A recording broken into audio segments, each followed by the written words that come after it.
Welcome to Ask the Tech Coach, brought to you by the TeacherCast Educational Network.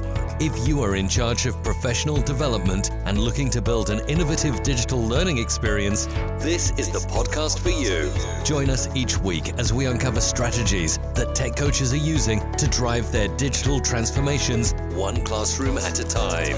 And now for your host, with over 2 decades of experience working with tech coaches and EdTech companies from all around the world, Jeff Bradbury. Hello, everybody. Welcome to the TeacherCast Educational Network. My name is Jeff Bradbury. Thank you so much for joining us today and making TeacherCast your home for professional development. This is Ask the Tech Coach podcast, episode number 165. Today, we are talking about the 4 pillars of instructional coaching. That is right. We're going to be deep diving into a brand new project that we're working on here, and we are going to be working together, you and I, to create the perfect instructional coaching program. We're going to be doing this over the course of a few weeks, probably a few months. In fact, we're going to be stretching things out, and we're going to really be deep diving. But before we get into all the details of that, I want to bring on my co-host, Sue Vincent. Sue, how are you today? Welcome back to the show. I am great, and it's actually great to be back. It's been a few weeks since I have recorded an episode, as Jeff has taken care of some of the ISTE authors that you've been hearing from and the project-based learning stuff. We've had some great stuff coming out, and I'm excited about our material to come in the next several weeks. If you haven't had a chance to check out our recent episodes, we did 2 episodes last week. I want to share with you guys, last Monday, we did episode number 163, which was an episode all about project-based learning and a fantastic company called Tract, T-R-A-C-T, Tract.app. We had Ari, one of the co-founders of Tract, on, and we had his co-founder, Esther. Esther happens to be the mother of the CEO of 23andMe, and also the mother of the CEO of YouTube. And fantastic episode all about project-based learning. Definitely check that out.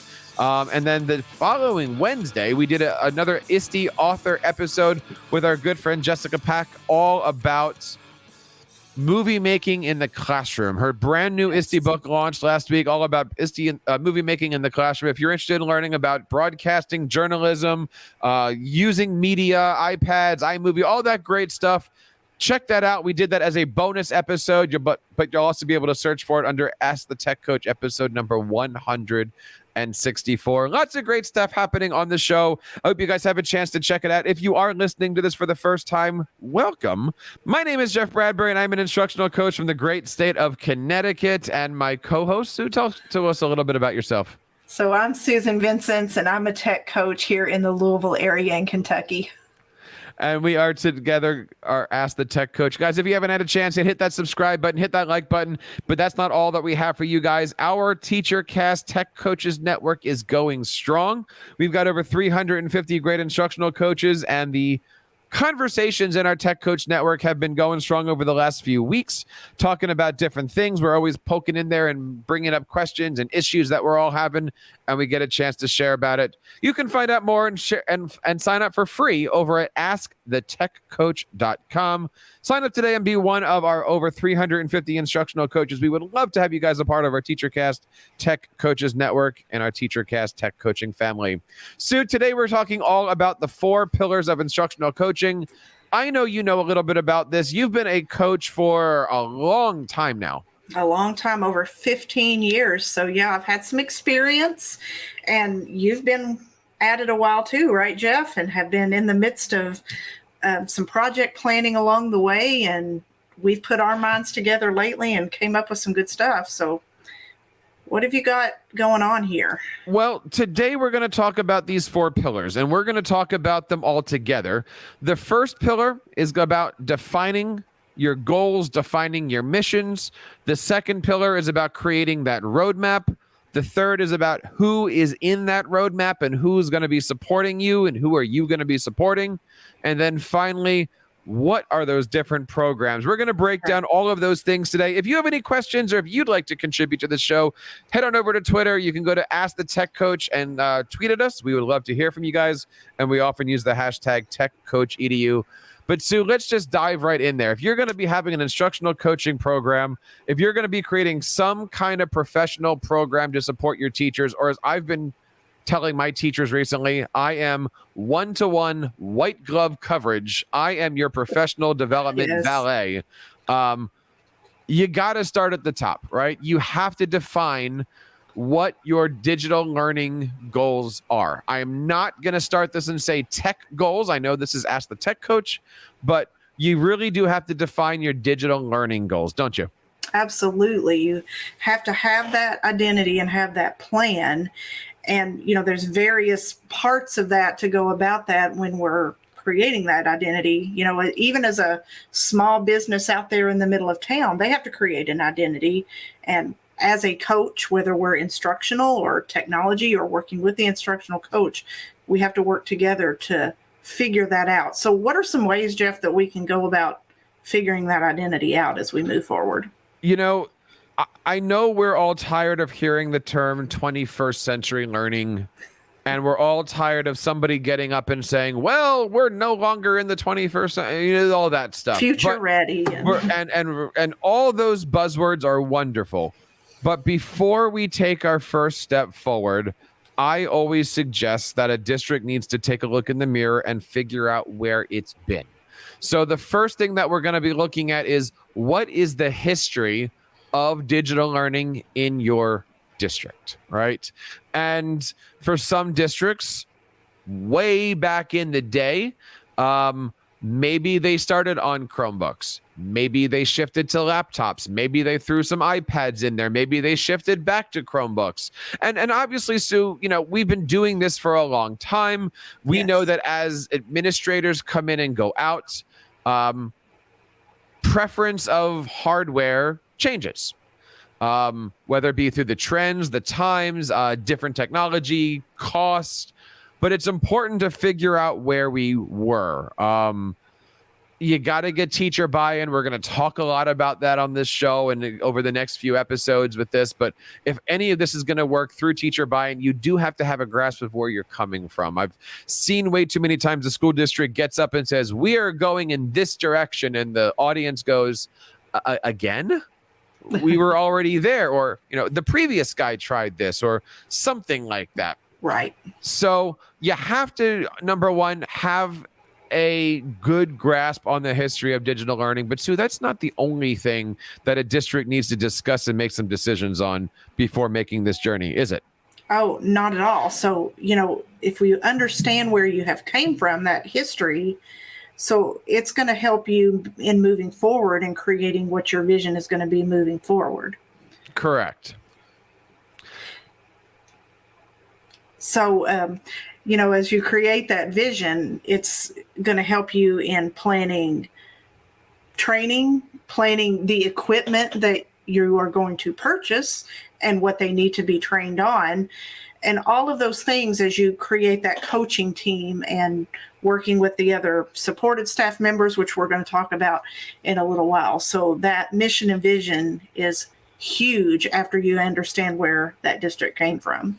Now, the next part about all this is going to be trying to figure out a system of instructional learning, digital instructional learning. Yes. And this is where teachers, administrators, school districts, they don't take the time to identify. And I love that in my district, like we know where we're going. We have our vision. We've been talking a little bit about that stuff. But a district needs to decide, what is the philosophy of digital learning? Are they going to go and support, for instance, the SAMR model? And are they going to talk about substitution, augmentation, modification, and Sue, the last one is? Collaboration. What'd you say? The R. We're doing SAMR, not the 4 C's. Redefinition. That's good. And if they are, that's when the conversation starts about, what does professional development look like? How are we going to do this? What does a lesson need to look like? How do we envision a lesson? But SAMR isn't the only model out there. Another popular one that's being used is called TIMS. And that is another digital learning support system that has got a nice rubric. It's all kind of laid out. But again, that's not the only one. There's also one called TPAC. I think the one that you might have thought we were on and others kind of are familiar with is the 4 C's. Now, this is the one that I can never remember. Help me here. Collaboration, communication, creativity, and critical thinking. Yes. I always try to say chrysanthemum in there somewhere, but we have those 4 C's. Now, I don't want to say most school districts either fall into SAMR or 4 C's, but I feel that those are the easier ones. I think SAMR is the easiest for me to explain to a teacher, because you can say, hey, you do this on paper, and the substitution is you do this on a Google Doc. Absolutely. And the modification is you do it on a Google Doc with photos or a video or another person. And then the modification is you turn the Google Doc into a video. And then the redefinition is instead of a video, you're really blowing out this project and doing something completely wacky with it, right? So SAMR is kind of easy to think about. Do you have a favorite one? Do you have one that you subscribe to? Where are you? What's your district in, Sue? I used to be more of a SAMR, lean towards SAMR, but I think over the last couple of years, especially with the school system I'm with now, we lean more with the 4 C's and talk about those a little bit more verbally as we move forward. Now, here's a question I had for you, Jeff, as we talk about developing these systems and platforms. How do you, as a tech coach or an instructional coach, or how do we out here who are listening get those conversations started? You have to get them started early. You have to get them started often. But I also find that they have to happen natural. As an example, a couple weeks ago, I was in department meetings, and I am not going to be doing a professional development session on the SAMR model. Nobody wants to hear that. Nobody wants to see these things. But we were in department meetings and talking about the ELA curriculum. And in the middle of a 3-hour meeting, probably about 2 hours and 15 minutes into a 3-hour meeting, that's when I kind of got up in my chair and said, now that we're in the process of actually creating the day-to-day lessons, let's take a look at this. What have you done in the past? Did you know this thing SAMR exists? I explained it. What you did over here, and I walk them through the steps, right? So it was mini PD inside of a meeting, but I mean, I don't, and I've done this. I'm guilty of this. I've done death by SAMR. I've done death by the 4 C's. Many of us have, I'm sure. Because why not, right? I want to bring in a new offense, right? That's what this is. If you're going to do football 101, you're installing an offense. Absolutely. You don't want to get 40 people in the room and do flow charts and PowerPoints on the 4 C's. I love your point about letting it happen naturally, because we, as the instructional coach or the tech coach, whoever we are, we're not the top people out there making the decisions of this is the system we're going to use. Now, we hopefully are part of those conversations with some of the upper level people, but we're there to carry it out, and we're there to present it to the teachers in the most efficient and easiest to understand way possible. So letting those conversations happen naturally as they come is a great point.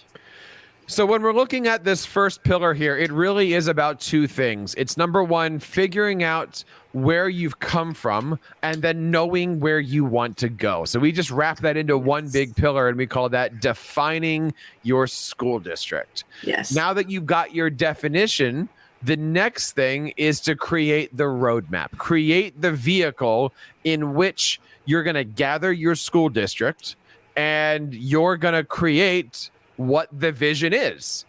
I know what we are. I know where we're going. Now we're going to put the puzzle together to figure this out. And this is what is called your EdTech integration plan. And if you've been a fan of this show for the last 164 episodes, we've talked about this a lot. And we're going to revisit a lot of these topics. We're going to revisit a lot of these topics in greater detail. So I would highly recommend jump back into our archives, probably episodes like 40 to 60, somewhere in there with Nick and I going through them. But the EdTech integration plan is a 12-step program. design that way on purpose. And each of these steps we're going to talk about here, Sue, we're going to be spending time over the next few weeks, probably doing a show on each of these. But just to kind of give you the rundown of the 12, number 1 is creating a district snapshot. Number 2 is defining your end game. So number 1 is what is Schooltopia going to look like? 2 is how do you feel, like, what do you want to see when you get there? You got to put that vision on. You got to frame the picture first. 3 is your essential question. And I'm looking forward to this episode. Hopefully we can get more coaches on for this. What is the guiding question that you need to answer when we're done? And that could be as simple as, how do we want to see our students learn, right? Number 4 is our staff needs assessment. And that's going to be a big show here.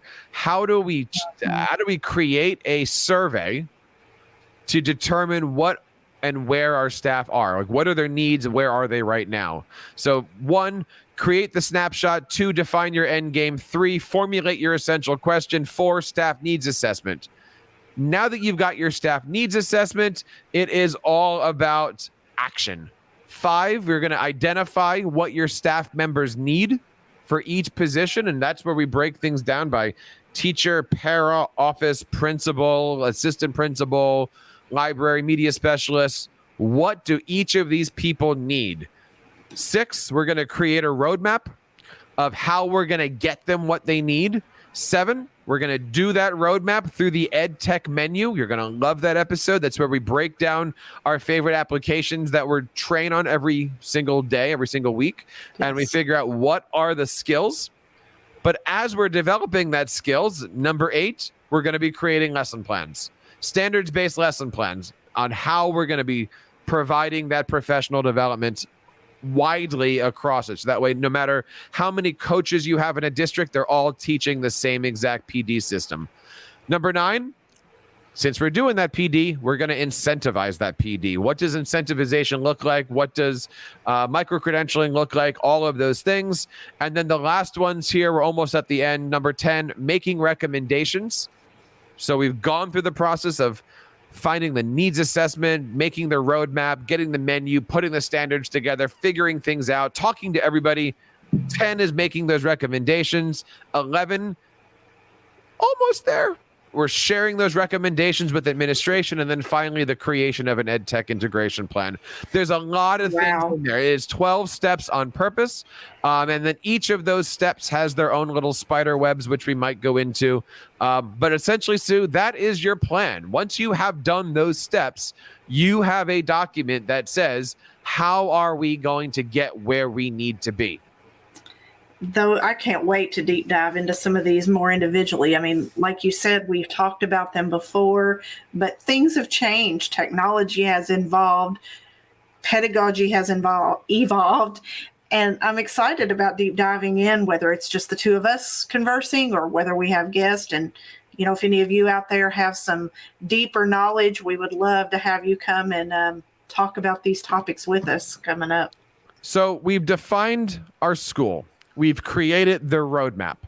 The third pillar is about our supporting staff members and anybody that you come in contact with, right? We're going to deep dive into what is their role, what could be their role, what should be their role, but mostly what is their role when it comes to the instructional coaching position. And we're going to deep dive mostly into 5 different categories. Our digital learning department, right? Which could be our administrators, our bosses, which could also be other coaches. What is the relationship between coaches?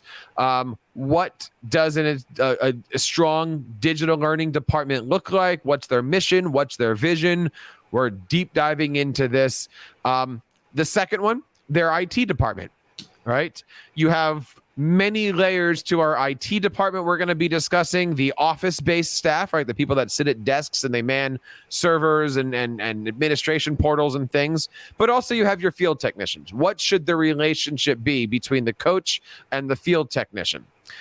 Third in this category is your central office administrators. These are your middle management type, you know, your curriculum directors, your STEM directors, your special educate. What is your connection to these people? If you're in the classroom supporting teachers, supporting special education, there's got to be a connection between you and these departments. They can't be different. Where are we? Fourth is your building-based administrators, your principals, your assistant principals. What's your relationship with them? Sue and I have different relationships. Sue, help me out here. Your principal is your boss or no? No, the principals are not my boss. I am under the curriculum director, as you alluded to a moment ago. So the principals are under the curriculum. And I forgot actually. And that's how I am too. Like my boss is a central office figure, not the principal. But there are many tech coaches whose their boss is the principal, and those roles are different, right? It's I feel, and I'm sure Sue, you can speak to this too. It's important for the coaches to have their boss be somebody other than the principal. Yes. So that way you can go in there and you can stand ground and you can, speak up where needed without the fear of evaluation. Absolutely. It kind of more on a level playing field. Not that you as the coach are, the same as that principal because they're in charge of their building, but you're on a more level playing field as colleagues. That way you can talk about, okay, what would you like me to help your teachers with? Where can I go? Who can I speak to? Now, Sue, the last one's a little weird. Right. Yes. We've talked about our digital learning department. We talked about our IT department, central office department, building-based administrators. But we haven't yet talked about this fifth one here. And this is probably my favorite group. I'm looking forward to talking about this. I hope we can get some people on from this department. It's your library media specialists. I'm a former one myself, proud to be. And I need to keep that in mind when I do my database homework this weekend. So your library media specialists are the special people, right? I'm so fortunate that my immediate administrator is an LMS, former.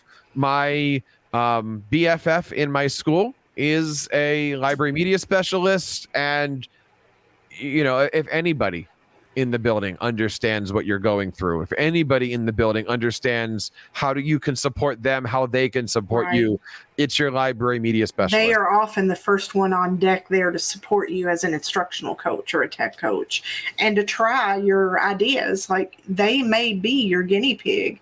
Those are the ones that you can pull and say, hey, try this for me.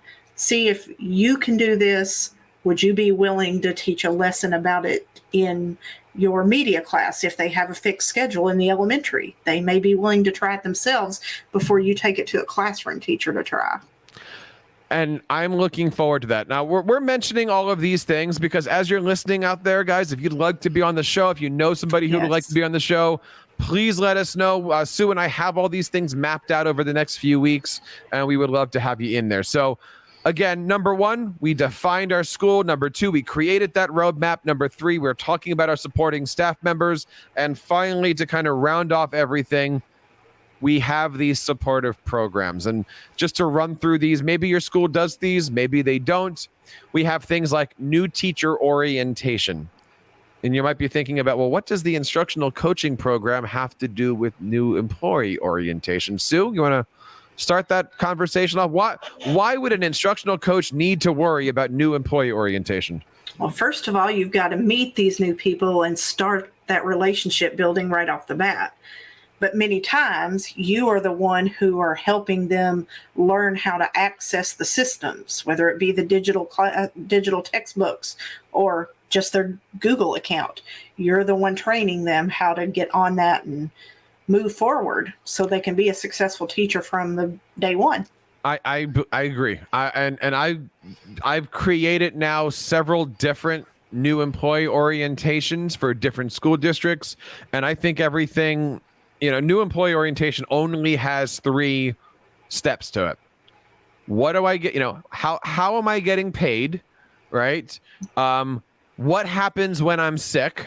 So you do your money, you do your benefits, and then who do I talk to if I need something in the classroom? Exactly. And so the programs that I've developed, once you get the money and the benefits out of the way, the whole entire thing it's a commercial for the instructional coach. Absolutely. It is the opportunity for the instructional coach to shine. You might be doing a new employee orientation and you're not their instructional coach. Your job is to make that instructional coach look like $1 million. But we're going to do an entire show over that. I'm looking forward to it. Next program, we've got Parent University. I love the concept of Parent University. I've built parent universities before. Looking forward to that. Student tech teams. Looking forward to that one, trying to find some people to come in and do that show with us. The next three are kind of weird, but let's just kind of go through them. Daytime PD programs. Sue, do you do anything like that? I mean, do you have an opportunity to have teachers pulled out of their class to come and sit in front of you on just regular days? Only just during their planning times when they already don't have students. See, that's really my only opportunity in that realm. I'm looking forward to this show. In my previous district, they allowed me to create an entire pull-out program where they supported it with substitutes. We did a menu. I'm going to show you how all that works. And in the corresponding blog post to that, I'm going to make sure we're giving away all this stuff for free of how you can do this with all these things. The last two, teacher evaluation programs. How do they support you as a coach? And that's what we're going to talk about. Are your administrators setting the expectations? Are they mentioning your names? Are they plugging your work?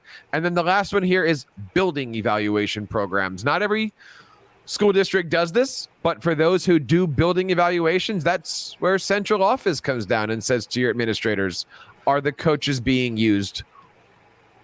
We're investing a lot in this program. Are they being used essentially? And how is it being worked? So we've got these 4 pillars, and I'm really looking forward to going over this, many, many episodes to come. This is great stuff, and I'm excited to be able to share more about it, talk more about it, and have some of our friends and colleagues join us in these conversations. This is going to be great stuff. Now, the reason why we're doing this, Sue, and I wanted to mention this now, is because I am right now in the middle of putting all of this information down on a project. Some of you guys might know from listening to previous episodes, I'm in the middle of working on my administrative certificate in Connecticut. Part of this is to do a 140-hour internship. And so this is my project. I'm going to be dissecting what it takes to create an instructional coaching program and publishing it for you out there. And really everything that we just described, there's going to be a blog post for it. There's going to be an audio show for it. There's going to be manipulative so you can download it. And there's a lot more things that I'm going to be creating for all of these things. So when we say staff needs assessments, by the time you listen to this show, there will be a blog post on TeacherCast with 3,500 words, and all of the manipulatives are already going to be there on TeacherCast. So over the next couple months, as we go through these as audio shows, you'll already find this in written form on the website. Yes, I'm getting lots of awesome, great sneak peek, proofreading, editing glances at Jeff's hard work on all this. But that's only half the project, right? Because the real goal for an instructional coaching program is to raise student achievement. Yes. We do that by helping the teachers get better. But the teachers are going to get better so that way they can trickle down and help the students out. So the real research behind all of this is, what is the impact of an instructional coaching program on the achievement of the student in the classroom?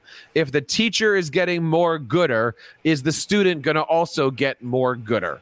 And I'll be honest, I don't have an answer for that. That's the part of the project. That's my roadmap as I dissect all these programs and figure this out. And as I go through my year as an instructional coach, both in a elementary building role and also in a district level role, how can we figure out what and how impactful an instructional coaching program is on the students of our school district? So when this is all done, I am 100% going to make all my findings public. And Sue, it's a big project, but I will say here on the show, get ready. I've got a lot of stuff for you guys to proofread. Yes. And it's going to be definitely eye-opening as we go through some of these conversations. If you have anything to say about any of these topics or would like to join us for any of these shows, we would love to have you guys. Of course, you can reach out to us over at AskTheTechCoach.com. Join the TeacherCast Tech Coaches Network for free over at AskTheTechCoach.com. And you can always follow us on Twitter at AskTheTechCoach. So I'm looking forward to this. Next week, we've got a great show. But before we tell everybody what the next show is, where can we hear about the great things that you're doing? What is on that amazing website of yours? Look for me at techimaginations.net, and my video tutorials are out there. This week, I'll talk about one of my favorite apps. It's been around for a while, classroomscreen.com. So go check that out, and my other videos over at techimaginations.net. Nice. Next week is going to be episode number 166, and we are deep diving into the beginnings of the EdTech integration plan. That's right. Next week, we're going to be talking about how do you take a district snapshot, and we're going to be talking about things like who takes the snapshot, what does it look like. I promise we're not going to do the joke that says portrait or landscape, but we are going to talk about what goes into it, and we've even got some great giveaways. So check that out next week. It's going to be episode 166. And we're just going to move down it. So we're going to talk about mission and vision statements, needs assessments, all of that great stuff all coming up. You don't want to miss it, and you don't want to forget to hit that like and subscribe button. I hope you have a chance to check this out and share this with your colleagues. We are Ask the Tech Coach. Sue, one last time, where do we go to get a hold of you and share the social media things? At SV314DWS on Twitter. And of course, one more time, you can find us over at Ask the Tech Coach on all things social media. We hope you've had a great time listening to the show. We're looking forward to everything. This is episode number 165. And on behalf of Sue and everybody here in the TeacherCast Educational Network, my name is Jeff Bradbury, reminding you guys to keep up the great work in your classrooms and continue sharing your passions with your students. You've been listening to Ask the Tech Coach, hosted by Jeff Bradbury of the TeacherCast Educational Network. Please reach out to the show with all of your questions on Twitter at AskTheTechCoach or online at www.askthetechcoach.com. Be sure to subscribe to our podcast so you don't miss any future episodes. And please take a moment to write a review in the App Store.